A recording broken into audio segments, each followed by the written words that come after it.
제주도 의회 교육행정 질문에서 IB 교육과정이 쟁점이 됐습니다. 시범 운영부터 하라는 의견과 내년 읍면고교에 도입하겠다는 의견이 맞섰습니다. 제1제주인들이 일본 오사카에 4.3 희생자 위령비를 세웠습니다. 위령비에는 제주에서 가져온 돌 178개가 놓여졌습니다. 우령아리 오름 일대가 국가정원으로 추진됩니다. 제주도는 오는 2023년까지 지방정원을 조성한 뒤 국가정원에 도전합니다. 어린이 모델을 시켜준다며 학부모들의 돈을 가로챈 40대 남성이 경찰에 붙잡혔습니다. 가짜 모델 선발대회까지 개최했습니다. 시청자 여러분 안녕하십니까? 뉴스데스크 제주입니다. 오늘 이성문 교육감을 상대로 한 제주도 의회 교육행정 질문이 있었는데요. 내년부터 도입되는 IB 교육 과정이 쟁점이 됐습니다. 또 교사 부족 현상을 해결하기 위해 교사 정원에 관한 특례가 필요하다는 주장도 나왔습니다. 이소현 기자가 정리해드리겠습니다. 교육행정 질문의 핵심 쟁점은 내년부터 도입되는 IB 교육 과정이었습니다. 객관식 시험 대신 논술로 평가하는 창의융합형 교육 과정인데 국내 대학 입시 제도와 맞지 않아 현재 신청 학교가 한 곳도 없습니다. 시범 운영 뒤 확대해야 한다는 의견과 IB를 도입해 수시 중심으로 고등교육을 전환하라는 의견이 맞섰습니다.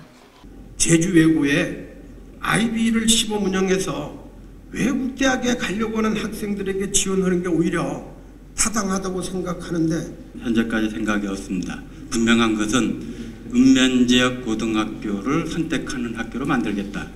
그리고 대학 진학까지 연결시키겠다. 교육부가 IB 교육 과정에 국내 도입을 검토하지 않는다는 지적에는 지역 차원에서 진행하는 것까지 반대하지는 않고 있다며 내년 하반기 고등학교 한 곳을 지정하겠다고 밝혔습니다.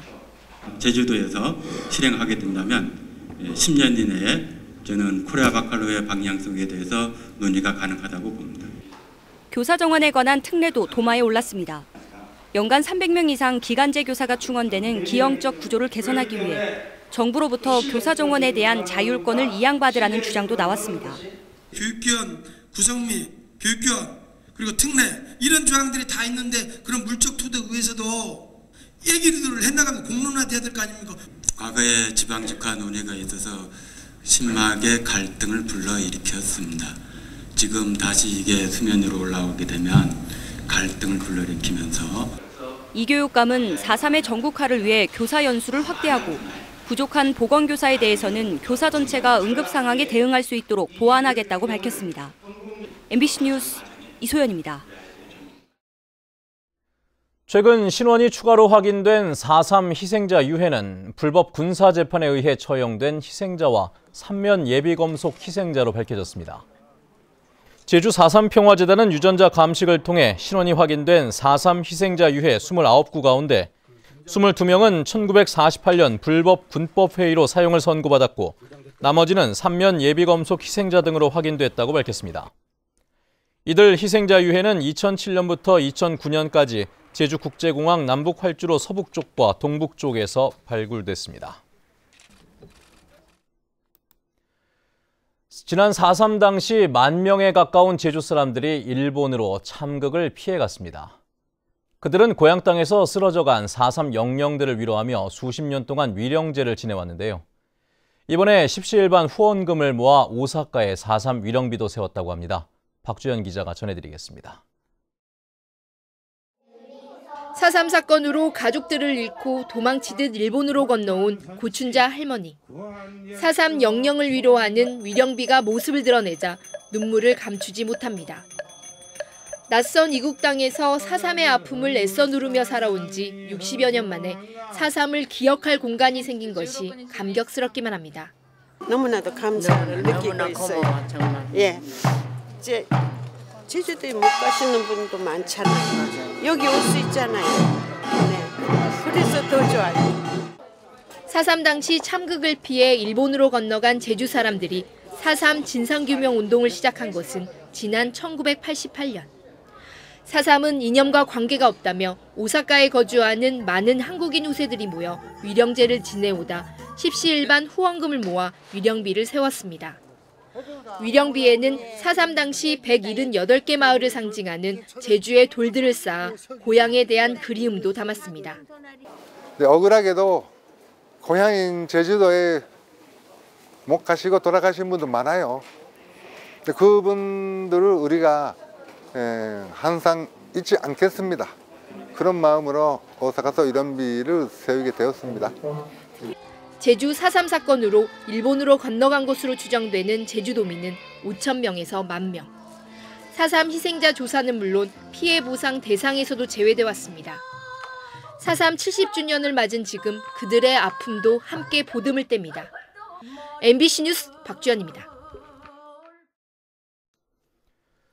제주도가 람사르 습지인 서귀포시 남원읍 수막리, 무령아리 오름 일대를 국가 정원으로 조성할 계획인데요. 여러 가지 우려도 제기가 되고 있습니다.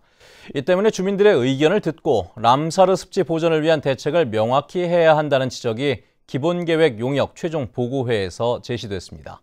홍수영 기자입니다. 국내 습지 보호구역 1호이자 람사르 습지인 물령아리 오름. 일대 170헥타르를 국가 정원으로 조성하기 위한 기본 계획이 공개됐습니다. 제주의 신화를 소재로 9개 정원을 조성하고 600대 규모의 주차장 등 관리 시설을 만들어 도민과 관광객들이 탐방할 수 있도록 조성할 계획입니다. 오는 2028년까지 1, 2차로 나눠 추진되는 사업에 소요되는 예산은 450억 원. 보전 가치가 높은 물령아리 오름과 습지는 원형 그대로 보전하고 박목장은 목장 정원으로 남겨 주민들이 사용하도록 할 예정입니다. 람사르 습지랑 그다음에 국가 정원이랑 연계를 하고 있고 그 속에서 주민 지원 사업이라든가 이런 부분들이 같이 이제 지원되고 있기 때문에 이제 저희도 충분히 그게 가능하다고 봅니다. 하지만 주민들은 북쪽 진입부의 마을 목장 면적이 기존의 3분의 1에도 못 미치는 6헥타르로 줄고 공사가 진행되는 동안 생계도 위협받을 것이라며 대책을 호소했습니다. 6헥타에 소 200도 방목하면 며칠이면 먹을 것 같습니다. 3일 못 갑니다. 3일 방목하려고 이 6헥타에 들어가겠습니다, 저희들이. 국내 첫 국가정원인 순천만처럼 일대를 개발하는 행위가 아닌 보존 행위라는 점도 분명히 하라는 주문도 나왔습니다. 명료하지 않으면 나중에는 이제 소외되는 이런 국면이 있거든요. 울산의 태화강 등 국가정원 지정에 도전하는 지역 명소는 10여 곳. 제주도는 오는 2023년까지 예산 100억 원을 들여 지방정원을 우선 조성한 뒤 국가정원 지정에 도전할 방침입니다. MBC 뉴스 홍수현입니다. 제주공항 국내선 이용객이 1년 사이 20만 명 줄었습니다. 국토교통부에 따르면 올 들어 9월까지 제주공항 국내선 여객 실적은 1,030만 2,200여 명으로 지난해 1,050만 명보다 24만 명 이상 줄었습니다. 반면 국제선 여객은 국제선 노선이 증가하면서 136만 4천여 명으로 사드 여파로 급감했던 지난해 96만 4천여 명에 비해 41% 급증했습니다. 어린이와 주부를 상대로 모델을 시켜준다고 속여 돈을 가로챈 가짜 연예기획사 대표 김모 씨가 경찰에 검거됐습니다. 김 씨는 가짜 협회까지 만들고 모델 선발대회까지 열었습니다. 김항섭 기자의 보도입니다. 어린이 모델을 선발하는 대회입니다. 화려한 옷을 입은 아이들이 무대 위에 올라 춤을 추며 장기를 뽐냅니다. 대회를 주최한 사람은 49살 김모 씨. 지난해 3월부터 1년 동안 어린이와 주부를 대상으로 5차례에 걸쳐 모델 선발 대회를 개최했습니다. 대회 수상자들에게는 광고 모델을 시켜주겠다며 제주 시내 한 사무실에 모델 학원까지 차렸습니다. 그 계약금만 걸어놓고 물건하고 이렇게 뭐 의자하고 옷하고 뭐 그런 거 좀 갖다 놓다가 그 뒤부터는 영 사람이 안 보였어요. 김 씨는 교육비와 촬영비 명목으로 수상자 한 명당 수백여만 원의 돈을 받았지만 실제 모델 교육이나 촬영은 이루어지지 않았습니다. 피해자는 어린이 모델 8명과 주부 모델 1명 등 모두 9명으로 피해 금액은 4천만 원에 달합니다. 10만 그래 실제는 거의 운영하지 않는 업체로 확인했습니다. 한국 모델 협회 비슷한 대한민국 모델 협회를 사용했는데 실제로는 존재하지 않는 걸로. 경찰은 김 씨를 사기 혐의로 구속하는 한편 다른 지역에서도 비슷한 피해 사례가 있을 것으로 보고 수사를 확대하고 있습니다. MBC 뉴스 김항섭입니다. 건설 현장의 동료를 살해한 40대 남성이 범행 뒤에 증거인멸까지 시도한 것으로 경찰 조사 결과 드러났습니다. 서귀포경찰서는 45살 김모 씨가 60만 원을 갚으라며 독촉하는 건설 현장 동료인 전 씨를 차량에 보관하던 흉기로 살해한 뒤 편의점에서 라이터 기름을 구입하고 방화를 시도한 것으로 밝혀졌습니다. 뉴스데스크 제주였습니다. 여러분 고맙습니다.